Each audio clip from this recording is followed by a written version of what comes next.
성도 여러분 안녕하십니까? 2022년 4월 5일 화요 새벽 말씀 함께 나누겠습니다. 오늘 나누실 하나님 말씀은 에스라 4장 11절에서 24절까지입니다. 본문에서는 사마리아인들의 방해로 인해 예루살렘 성벽 공사가 멈추게 된 사건이 기록되어 있습니다. 본문을 통해서는 하나님 나라를 세우는 일에 생기는 방해와 어려움 앞에서 성도는 인내해야 함과 또 하나님은 패배도 사용하심에 대해 묵상하겠습니다. 첫째 묵상할 내용은 성도는 인내해야 한다는 겁니다. 본문 11절에 보시면 아닥사스다 왕에게 올린 그 글의 초본은 이러하니 강 건너편에 있는 신하들은 이라고 하였습니다. 본문은 바사왕 아닥사스다 때에 올라온 고발장의 내용입니다.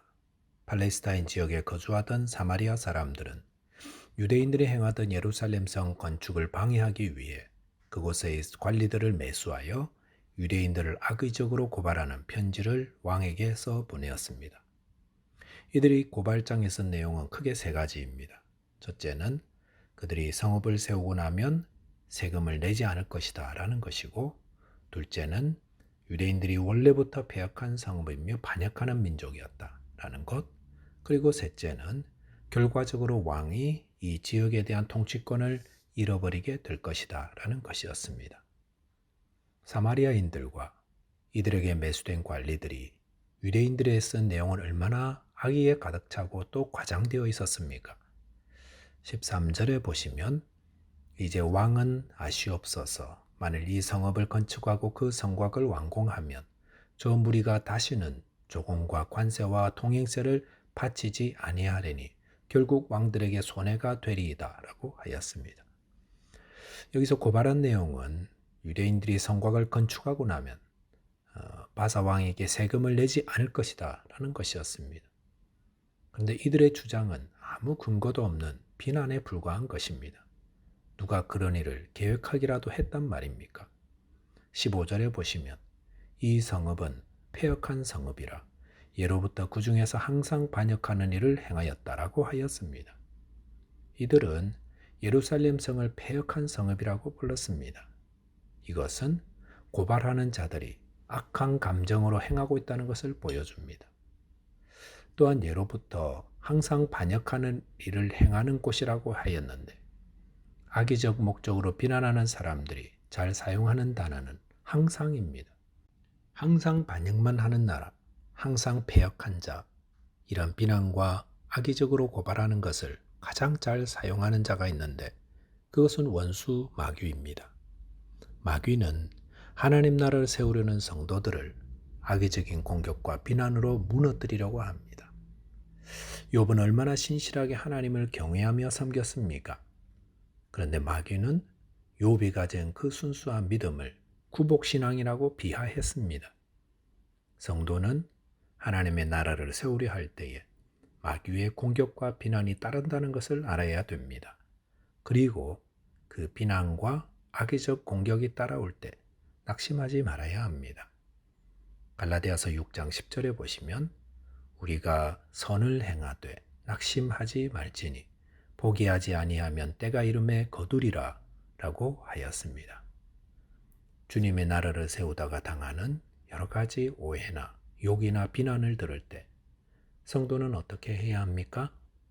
낙심하지 말아야 합니다. 포기하지 말고 인내하라 하였습니다. 그러면 때가 이르면 거두게 된다 하셨습니다. 저와 여러분께서 주님의 나라를 세우는 가운데 만나는 악의적인 비난 앞에서 낙심하지 말고 포기하지 말고 인내하심으로 주님이 열매를 거두게 하실 때 기쁨을 누리는 자 되시기 바라겠습니다. 두 번째로 묵상할 내용은 하나님은 패배를 통해서도 역사하신다는 겁니다. 본문 23절에 보시면 아닥사스다 왕의 조서 초본이 르훔과 서기관 심세와 그의 동료 앞에서 낭독되매 그들이 예루살렘으로 급히 가서 유다 사람들을 보고 권력으로 억제하여 그 공사를 그치게 하니 라고 하였습니다. 사마리아 사람들의 매수를 받은 관리들의 고발장을 받은 아닥사스다 왕은 예루살렘 성벽 재건 공사를 멈추라는 조서를 내리게 됩니다. 그리고 예루살렘에서 진행되던 이 성벽 공사는 곧바로 중단되고 말았습니다. 아마도 사마리아 사람들과 관리들은 왕의 조서를 근거로 유대인들이 그동안 세워놓았던 성벽을 허물고 성문 또한 불을 질러 태워버렸던 것 같습니다. 주님의 일을 할 때에 정말 성심껏 쌓아놓은 것들이 다 훼손되고 불태워지곤 하는 것은 얼마나 속상한 일입니까? 마귀는 주님의 일을 무너뜨리려고 지금도 시시각각 방해하고 비난하고 악의적인 소문들을 퍼뜨리곤 합니다. 그리고 어떤 경우는 그런 방해 때문에 주님의 일이 크게 해를 입게 되기도 합니다. 오순절 성령 강림 사건 이후 사도들이 복음을 전파하고 또 주님의 능력이 나타나 수많은 사람들이 회개하고 예수를 믿게 되었는데, 그때 이를 시기한 유대인들이 교회를 박해하고 파괴하기 시작했습니다. 신실한 스데반 집사가 돌에 맞아 순교하게 되었고, 예수를 믿는 남녀가 체포되었으며 가택수색을 통해 믿는 자들을 감옥에 가두게 되었던 겁니다. 그러자 이 악한 자들로 인해 교회가 와해되기 시작했습니다. 그리고 사도들 외에는 다 예루살렘을 떠나게 되었다고 했습니다. 예루살렘에서 날마다 모여 떡을 떼며 사도들의 가르침을 따라 배우며 기도에 힘썼던 그 아름다운 교제와 예배와 섬김의 공동체가 사라지게 되었다는 것입니다.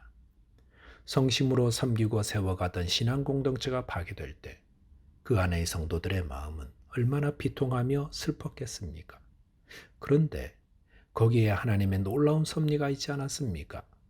박해가 일어나자 흩어진 자들이 이곳저곳에 다니며 복음을 전하게 되었고, 그 결과 복음이 땅끝까지 전파되는 결과가 나타났다는 것입니다.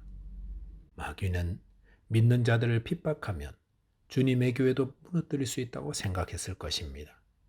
하지만 마귀가 일으킨 그 박해로 인해 오히려 흩어진 성도들이 땅끝까지 퍼져 복음을 전함으로 온 세계에 주님의 교회가 세워졌습니다. 예루살렘 성벽 공사가 잠시 중단되었지만 그것은 영원한 실패로 끝난 것이 아니었습니다. 후에 예루살렘 성벽이 무너지고 성벽이 불에 탔다는 소식을 들은 느헤미야가 이 일로 인해 금식하며 기도하여 52일 만에 성벽을 구축하는 놀라운 일을 이루게 되었습니다. 그리고 그 여세를 몰아 그 예루살렘 성 안에 하나님을 경외하는 신앙 공동체를 세웠습니다. 하나님이 바라시는 것은 예루살렘 성벽만 세우는 것이 아니라 하나님을 경외하는 신앙 공동체였습니다. 하나님은 그 일을 위해 사마리아인들을 사용하여 잠시 성벽 공사를 멈추게 하시고 느헤미야를 통해 그 일과 신앙 공동체 세우는 일까지 이루셨다 할 수 있습니다. 우리 눈에 보기에 주님을 위해 행한 섬김이 다 무너지고 훼손되는 것 같아도 하나님은 이를 통해 하나님의 구원을 이루고 있음을 잊지 말아야 합니다. 그러므로 마태복음 10장 22절에서 예수님은 또 너희가 내 이름으로 말미암아 모든 사람에게 미움을 받을 것이나 끝까지 견디는 자는 구원을 얻으리라 하셨습니다. 말씀을 정리하겠습니다.